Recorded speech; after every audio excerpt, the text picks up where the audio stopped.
بسم اللہ الرحمن الرحیم۔ ہم نے پیپر پیٹرن کا پہلا لیکچر ہم نے اس میں پیپر پیٹرن کے بارے میں جو ہے وہ سیکھا تھا، اور اس میں بتایا گیا تھا کہ پیپر پیٹرن جو بورڈ کا ہے وہ کیا ہے۔ آج ہم جو ہمارے سلیبس میں قرآنی آیات سے متعلق جو صورت ہے اس کو ہم جو ہے وہ ڈسکس کریں گے۔ یہ سورہ انفال مکمل جو ہے یہ آپ کے سلیبس میں ہے۔ سورہ انفال یہ مدنی صورت ہے۔ مدنی صورت اس صورت کو کہا جاتا ہے جو مدینہ منورہ میں نازل ہوتی ہے، اور ایک مکی صورت ہوتی ہے جو کہ مکہ مکرمہ میں وہ صورتیں یا وہ آیات کہ جو مکہ مکرمہ میں نازل ہوئی ہیں ان کو مکی صورتیں یا مکی آیات کہا جاتا ہے، اور جو مدینہ منورہ میں جو آیات یا صورتیں نازل ہوئی ہیں ان کو مدنی صورتیں کہا جاتا ہے۔ ترتیب توقیفی کے لحاظ سے اس کا نمبر 8 ہوتا ہے۔ ترتیب توقیفی اس ترتیب کو کہا جاتا ہے کہ جس ترتیب سے حضور نبی کریم علیہ السلام نے قرآن پاک کو مرتب کروایا ہے، یعنی کون سی آیت کس صورت میں لکھنی ہے اور کون سی صورت کس صورت کے بعد جو ہے رکھنی ہے، ان کو جو ترتیب جو دی ہے وہ حضور نبی کریم علیہ السلام کے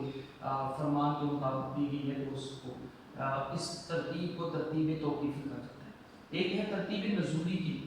جو ترتیب نزولی ہے اس کے لحاظ سے اس کا نمبر 88 اور ترتیب نزولی کو ترتیب ہے جس ترتیب کے ساتھ قرآن پاک نازل ہوا، اور اس کے لحاظ سے اس کا نمبر جو ہے 88 ہے، 88 ہے، اور یہ پارہ نمبر 9 اور 10 میں کچھ حصہ اس کا پارہ نمبر 9 میں ہے اور کچھ حصہ جو ہے وہ پارہ نمبر 10 میں ہے۔ غزوہ بدر کے فوراً بعد جو ہے سن 2 ہجری میں مدینہ منورہ میں نازل ہوئی۔ غزوہ بدر سے متعلق انشاءاللہ ہم انٹروڈکشن آگے اس کا پڑھتے ہیں۔ اس صورت میں 10 رکوع ہیں، 75 آیات ہیں، 75 آیات ہیں۔ اس صورت کا نام جو ہے وہ سورہ انفال ہے۔ انفال یہ عربی زبان کا لفظ ہے اور اس کا واحد جو ہے وہ نفل آتا ہے، اور اس کے معنی مال غنیمت کے۔ تو اس صورت میں چونکہ مال غنیمت کے احکام جو ہے وہ بیان ہوئے ہیں، تو اس وجہ سے اس صورت کا نام جو ہے سورہ انفال رکھتی ہے۔ یہ بات یاد رکھیں کہ قرآن پاک کی جتنی بھی صورتیں ہیں ان کے اندر ان کا جو نام رکھا گیا ہے وہ اس میں کوئی خاص حکم یا کسی خاص واقعے کی مناسبت سے جو ہے وہ نام رکھا جاتا ہے۔ جس طرح کی مثال کے طور پر سورہ بقرہ ہے، تو بقرہ عربی زبان میں گائے کو کہتے ہیں، تو چونکہ اس سورۃ بقرہ کے اندر جو ہے وہ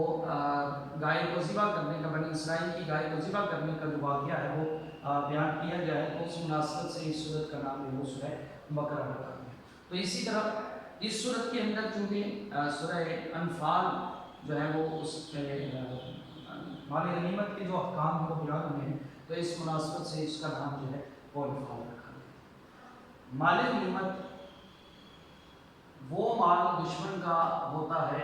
جو جنگ میں مسلمانوں کے ہاتھ میں ہوتا ہے، یعنی جب مسلمان اپنے دشمن کے ساتھ جنگ کرتے ہیں اور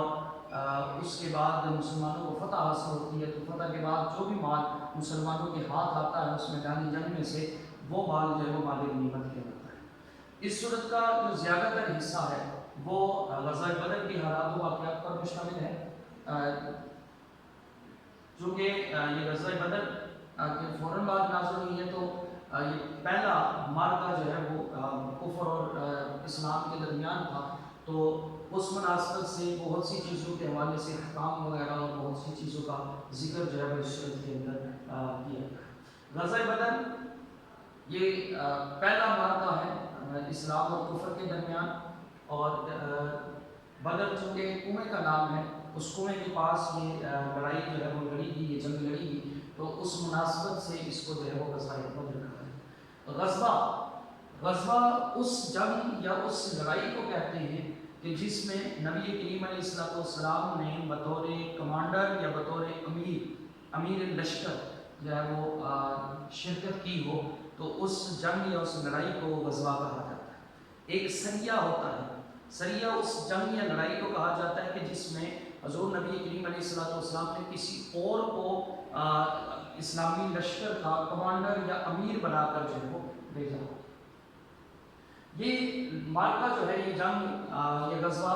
17 رمضان سن 2 ہجری کو جو ہے وہ ہوا، اور اس میں مسلمانوں کو اللہ تعالیٰ نے جو ہے وہ فتح عطا فرمائی۔ انشاءاللہ اس کی آگے تفصیل ہم جب سورہ انفال شروع کریں گے تو اس میں اس کی تفصیل آئے گی، وہاں پر بہت سی چیزیں جو ہے ہم سیکھیں گے اور بہت سی چیزوں کے بارے میں معلوم ہوگا۔ اور اس میں اللہ تعالیٰ نے مسلمانوں کو فتح عطا فرمائی اور کفار کو جو ہے وہ عبرتناک شکست ہوئی۔ غزوہ بدر،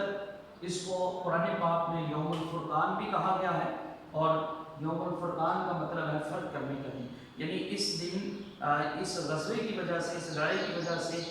اسلام اور کفر کے درمیان فرق ہو گیا، حق اور باطل کے درمیان فرق ہو گیا، تو اس مناسبت سے جو ہے وہ اس کو یوم الفرقان بھی کہا جاتا ہے۔ انشاءاللہ العزیز یہ چند چیزیں ہم نے آج کے اس لیکچر میں جو ہے وہ سیکھی ہیں۔ انشاءاللہ اگلا لیکچر جو ہے وہ اس میں ہم سورہ انفال کے جو مضامین ہیں ان کے حوالے سے، اور پھر آگے انشاءاللہ سورہ انفال کا جو بامحاورہ ترجمہ ہے وہ انشاءاللہ ہم اگلے لیکچر میں پڑھیں گے۔ اللہ تعالیٰ